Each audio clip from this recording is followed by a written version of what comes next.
নমস্কার, অ্যাস্ট্রোলজার কমলেশ দিওয়ান চ্যানেলে আপনাদেরকে স্বাগত।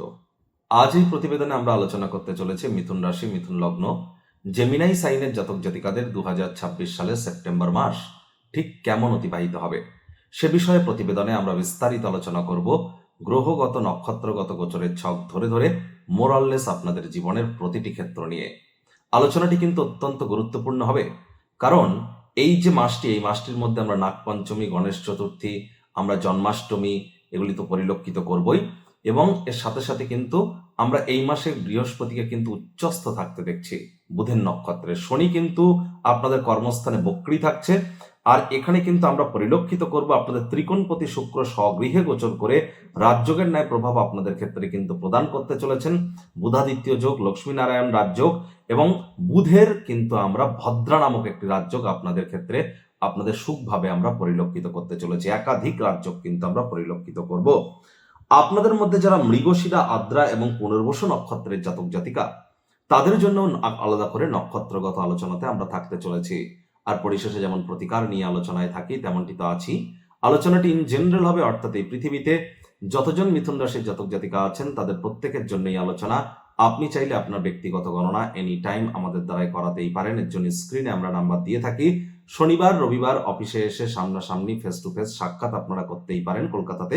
এছাড়া পশ্চিমবঙ্গের আর কোথায় কোথায় আমাদের চেম্বার আছে আপনারা ডিটেলস দেখতে পাচ্ছেন। আপনারা অবশ্যই ওভার ফোনের মাধ্যমে এনি টাইম যোগাযোগ করতে পারেন। স্ক্রিনে দেখছেন রাজযোগ। রাজযোগ চ্যানেলে আপনারা আমার কণ্ঠস্বর শুনতে পেতেন, সেখানে আপনারা যেভাবে আমাদেরকে সহযোগিতা করেছেন, আশা করি এই নতুন চ্যানেলকেও একই রকম সহযোগিতা প্রদান করবেন। এবার স্ক্রিনে আপনারা যে চার্টটি দেখতে পাচ্ছেন, এটি মিথুন রাশির জাতক জাতিকাদের 2026 সালের আপনাদের ঠিক সেপ্টেম্বর মাসের 1 তারিখ গ্রহগত গোচরের ছক এমনটি কিন্তু দেখাবে। ফার্স্ট হাউসে 3 লেখা থাকলেও গুলিয়ে ফেলবেন না, এটি আপনাদের ফার্স্ট হাউস। এখানে মঙ্গল থাকছে 18 তারিখ পর্যন্ত। তারপর কিন্তু মঙ্গল গুরুর সাথে সংযুক্ত হয়ে যাবে আপনাদের পরিবার, বাণী এবং অর্থের ভাবে। গুরু কিন্তু অশ্লেষ নক্ষত্রে উচ্চস্থ থাকছে অতিচারী অবস্থানে। আর আপনাদের কিন্তু ত্রিকোণ ভাবে সূর্য, বুধ এবং কেতুর ত্রিগ্রহী যোগ এবং সূর্য সিংহ সংক্রান্তীয় আমরা পরিলক্ষিত করব। 7 তারিখের পর বুধ আপনাদের সুখের সুখভাবের মালিক স্বগৃহে গোচর করে ভদ্রা নামক একটি পঞ্চমহাপুরুষ রাজযোগ তৈরি করবে। সূর্য 17 তারিখে কন্যা সংক্রান্তি ঘটিয়ে এখানে প্রবেশ করে বুধাদিত্য যোগও কিন্তু তৈরি করবে। আর শুক্র কিন্তু ঠিক যদি দেখা যায় 2 তারিখে, সেপ্টেম্বর মাসের 2 তারিখে আপনাদের ত্রিকোণপতি ত্রিকোণ ভাবে গোচর করে রাজযোগের ন্যায় আপনাদেরকে প্রভাব প্রদান করবে। আর এখানে কিন্তু রাহু কিন্তু আপনাদের ক্ষেত্রে বর্তমানে ধনিষ্ঠ নক্ষত্রে আপনাদের ভাগ্যস্থানে গোচর করছে। আর শনি কিন্তু বর্তমানে তিনি বিশেষ করে বুধেরই নক্ষত্র অর্থাৎ রেবতী নক্ষত্রে গোচর করছেন বক্রী হয়ে আপনাদের কর্মস্থানে। প্রথমেই যে বিষয় সম্পর্কে আপনাদেরকে আমরা অবগত করার প্রচেষ্টা করব।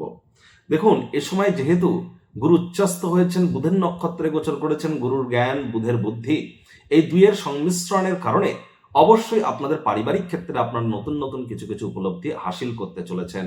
বিশেষ করে 18 তারিখ পর্যন্ত 18 তারিখ পর্যন্ত পরিবারে কোনো শুভ অনুষ্ঠান সম্পাদিত হতেই পারে। ব্যাংকের ব্যালেন্স বৃদ্ধির যোগ, মুখনিসৃত বাণীর দ্বারা অর্থ উপার্জন করবার যোগ, এগুলিতে আমরা পরিলক্ষিত করবই। আর এখান থেকে কিন্তু গুরুর দৃষ্টিগত কারণে আপনাদের অবশ্যই রোগ, ঋণ, শত্রু থেকেও কিন্তু আপনারা কিছুটা হলেও রিলিফ কিন্তু প্রাপ্তি করতে চলেছেন। লং ডিস্টেন্স জার্নি, দূরবর্তী যাত্রা ভ্রমণের সুযোগও আপনারা প্রাপ্তি করবেন।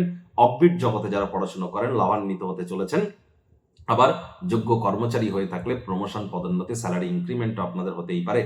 7 তারিখ থেকে 26 তারিখ পর্যন্ত এই যে সময়টি, এই সময়টিতে নতুন জমি, নতুন বাড়ি, নতুন গাড়ি এগুলি ক্রয় করবার জন্য সময়ের সুযোগ দুর্দান্ত পরিগণিত হবে। যারা share market, crypto market, commodity market, metal মার্কেটে যারা ট্রেডিং করেন তাদের জন্য 7 তারিখ থেকে 26 তারিখ এই সময়টি কিন্তু দুর্দান্ত পরিগণিত হচ্ছে। এ সময় কিন্তু অবশ্যই আপনারা মায়ের তরফ থেকে, মামা, মাতা, মাতৃকুলের তরফ থেকে আর্থিক, মানসিক বা সামাজিক ভাবেও কিন্তু উপকৃত হতে পারেন। আর বললাম, পার্থিব সুখ, শান্তি, সমৃদ্ধির নিরিখে নতুন জমি, বাড়ি, গাড়ি এগুলি ক্রয় করবার জন্য 7 তারিখ থেকে 26 তারিখ সময়টি কিন্তু আপনাদের জন্য দুর্দান্ত। আপনারা কোনো লাক্সারি আইটেম বা ল্যাভিশ কোনো আইটেম বা আপনারা অনেক মূল্যবান কোনো জিনিস কিন্তু এ সময় ক্রয় অবশ্যই করতে পারেন। সোনার দাম কিন্তু অবশ্যই 17 সেপ্টেম্বর পর্যন্ত বৃদ্ধির যোগে কিন্তু আমরা পরিলক্ষিত করছি। ক্রিপ্টো মার্কেট থেকে শুরু করে আমরা মেটাল মার্কেট এবং কারেন্সি মার্কেটেও কিন্তু একটা বুস্ট আমরা পরিলক্ষিত করব 17 সেপ্টেম্বর পর্যন্ত। প্রতিটি সেক্টরের লিডিং অ্যাসেটে আমরা কিন্তু এই পরিবর্তনটি পরিলক্ষিত করতে চলেছি। এর সাথে সাথে যদি দেখা যায় তাহলে শুক্রের কৃপায় যারা যারা প্রেম করে বিয়ে করতে চাইছিলেন 2 তারিখের পর তাদের প্রেমজ বিবাহের যোগ কিন্তু পরিলক্ষিত হচ্ছে। প্রায় 18 মাসের কাছাকাছি সময় পর শুক্র কিন্তু আপনাদের ত্রিকোণপতি ত্রিকোণভাবে গোচর করেছেন। ভাগ্যের সমর্থন আপনারা এই সময় পাবেন। আপনাদের প্রেমজ বিবাহের যোগ তৈরি হবে। যারা এখনো প্রেমে পড়েননি তাদের জীবনে স্বপ্নের নারী বা স্বপ্নের পুরুষের আগমন কিন্তু এ সময় ঘটতেই পারে।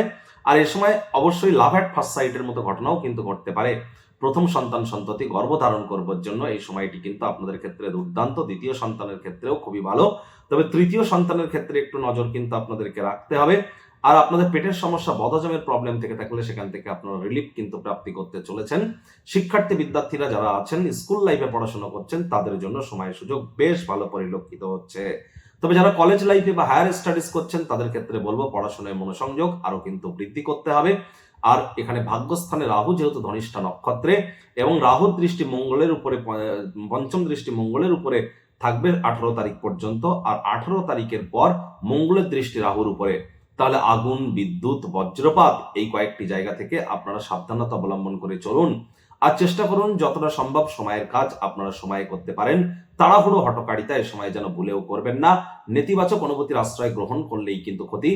বাড়িতে যদি ওয়ারিং এর কোনো প্রবলেম থাকে, তার ঝুলছে, ইলেকট্রিক বা ইলেকট্রনিক্স এর কোনো আইটেমস এর রিপেয়ারিং করবার প্রয়োজন, তাহলে সেটি ইমিডিয়েট করে ফেলুন, ক্যাজুয়ালি যেন নেবেন না। বা এ সময় অতিরিক্ত বৃষ্টিপাত, অতিরিক্ত গরম এই দুই কিন্তু এ সময় ভবিতব্য। শর্ট সার্কিট, আগুন লেগে যাওয়ার মতো ঘটনা থেকে আমাদেরকে একটু কিন্তু প্রিকশন নিয়ে কিন্তু চলতে হবে। বাজেটকে নিয়ন্ত্রণে রাখতে হবে, খরচকে নিয়ন্ত্রণে রাখতে হবে। হার্ডওয়ার্ক, কঠোর কায়িক পরিশ্রমের কোনো বিকল্পই কিন্তু নেই। সরকারি চাকরিজীবী, রাজনীতিবিদ, নেতা মন্ত্রী, সরকার পক্ষ, শাসক দল, বিরোধী পক্ষে যারা আছেন, প্রাইভেট সেক্টরে যারা অ্যাডমিনিস্ট্রেটিভ লেভেলে কাজ করেন, তাদের প্রত্যেকের জন্য মাসের ফার্স্ট হাফটি কিন্তু দুর্দান্ত পরিগণিত হচ্ছে। মাসের পুরো মাসটি জুড়েই লটারি, সাট্টা, জুয়া, নেশা, ভাঙ, ফাস্ট মানি, দ্রুত অর্থ উপার্জন করার আকাঙ্ক্ষা এবং কোনো প্রকার নেতিবাচক অনুভূতি থেকে নিজেদেরকে দূরে সরিয়ে রাখবার চেষ্টা করুন। এ সময় আপনার ছোট ভাই বোনেদের উপরে জোর করে নিজের মতামতকে যেন জাহির করতে যাবেন না। অন্যের বিষয়ে ভুল ত্রুটি ধরার স্বভাব থাকলে আপনাদেরকে ইমিডিয়েট কিন্তু ত্যাগ করতে হবে। আর চেষ্টা করুন যতটা সম্ভব আপনারা বাইরের খাদ্য খাবারকে অ্যাভয়েড করতে পারেন। যৌন চাহিদা, কাম বাসনাকে কন্ট্রোলের মধ্যে রাখুন। নজর দোষের শিকার হচ্ছেন না তো, এ বিষয়েও কিন্তু আপনাদেরকে খেয়াল করতে হবে। 7 তারিখের আগে পর্যন্ত মায়ের শরীর স্বাস্থ্যের দিকে একটু নজর রাখুন, মায়ের সাথে সম্পর্কের দিকে নজর দিন। ছোটখাটো রোগ শোক দেখা দিলে ইমিডিয়েট চিকিৎসকের পরামর্শ আপনাদেরকে গ্রহণ করে চলতে হবে। আপনাদের মধ্যে যারা মৃগশিরা নক্ষত্রের জাতক জাতিকা আছেন তাদের ক্ষেত্রে বলবো যে দেখুন, এ সময় আপনাদের বললাম হাই ব্লাড প্রেশার বা যারা কোলেস্ট্রল বা যাদের বিশেষ করে কার্ডিওভাস্কুলার ডিজিজ আছে, তাদেরকে কিন্তু একটু প্রিকশন নিয়ে চলতে হবে। আর আপনাদের মধ্যে যারা আদ্রা নক্ষত্রের জাতক জাতিকা, কোনো প্রকার নেতিবাচক অনুভূতির আশ্রয় নেবেন না। ইলিউশন কিন্তু কাজ করতেই পারে, ধোকাদারি আপনাদের সামনে হতে পারে, না চাইতেও আপনারা কিন্তু কোনো ভুল করে বসতে পারেন। সিদ্ধান্ত গ্রহণের আগে কোন ব্যাপারে কি কি সিদ্ধান্ত গ্রহণ করছেন, কে কি, কেন, কোথায়, কবে, কখন, কিভাবে, প্রতিটা প্রশ্নের উত্তর থাকলে তবেই কিন্তু আপনাদের এ সময় এগিয়ে যাওয়াটা বেটার হবে। আপনাদের মধ্যে যারা পুনর্বসু নক্ষত্রের জাতক জাতিকা, পরিবার পরিজন, আত্মীয় স্বজন, পাড়া প্রতিবেশী, বন্ধু বান্ধব, কর্মক্ষেত্র, আপনার আর্থিক সঞ্চয়ের ক্ষেত্র, সকল ক্ষেত্রেই নিজেদেরকে মহিমান্বিত করতে চলেছেন। তবে 18 তারিখের পর কিন্তু ডমিনেটিং নেচারের হলেই ক্ষতি। রাগ কিন্তু স্বল্প পাগলামির একটি রূপান্তর মাত্র। প্রতিকার স্বরূপ আলোচনা করতে গিয়ে আপনাদেরকে বলবো, স্ক্রিনে আপনারা দেখতে পাচ্ছেন বৃহস্পতির বীজ মন্ত্র ওম গ্রাং রিং গ্রং সগুরাবে নামা। সকাল দুপুর সন্ধ্যা 3 বেলায় বৃহস্পতির এই বীজ মন্ত্র আপনারা 108 বার করে জপ করুন, অত্যন্ত উপকৃত হবেন। আর যারা দীক্ষা নেননি ইমিডিয়েট দীক্ষা গ্রহণ করবার চেষ্টা করুন যতটা সম্ভব। তাহলে না হলে কিন্তু বৃহস্পতি বর্তমানে অতিচারী আছেন, 2032 সাল পর্যন্ত বৃহস্পতি অতিচারী থাকবেন, তারাই কিন্তু প্রোটেকশন পাবেন যারা কিন্তু দীক্ষিত। মাথায় রাখতে হবে বৃহস্পতিবার সাত্ত্বিক জীবনযাপন গ্রহণ করুন, পিঁপড়েদেরকে মারবেন না, পিতার শরীর স্বাস্থ্যের দিকে, পিতার সাথে সম্পর্কের দিকে নজর দিন। আর এ সময় যতটা সম্ভব পিঁপড়ে দেখতে পেলে তাদের চিনি, বাতাসার গুঁড়ো বা ময়দার গুঁড়ো তা আপনারা কিন্তু তাদেরকে প্রদান করতে পারেন। হনুমানজির নাম জপ, ধ্যান, আরাধনা আপনারা খুব করুন, এটি আপনাদেরকে লাভান্বিত করবে। ওই তাবিজ, কবচ, মাদুলি, পাথর, জেমস্টোন, শিকড় বাকড় পড়ে কিন্তু কোনো লাভ হবে না। অবশ্যই এ সময় যারা বিশেষ করে যারা ক্রিয়েটিভ সেক্টরে বা ভিনাসাস সেক্টরে আছেন তারা কিন্তু দুর্দান্তভাবে লাভান্বিত হতে চলেছেন। কাউন্সেলিং, কনসালটেন্সির কাজ, রিটেল আউটলেটে আপনারা অবশ্যই সময় সুযোগের সদ্ব্যবহার করবেন। আর এনি টাইম আমাদের সাথে যোগাযোগ করতেই পারেন। এই প্রতিবেদনটি আপনাদের ঠিক কেমন লাগলো, আপনাদের সুচিন্তিত মতামত আশা করি আপনারা নিচের কমেন্ট বক্সে লিখে জানাবেন। ভালো লাগলে একটি লাইক করতে ভুলবেন না। এই আশা রেখে আমি আমার বাণীকে এখানেই বিরাম প্রদান করছি।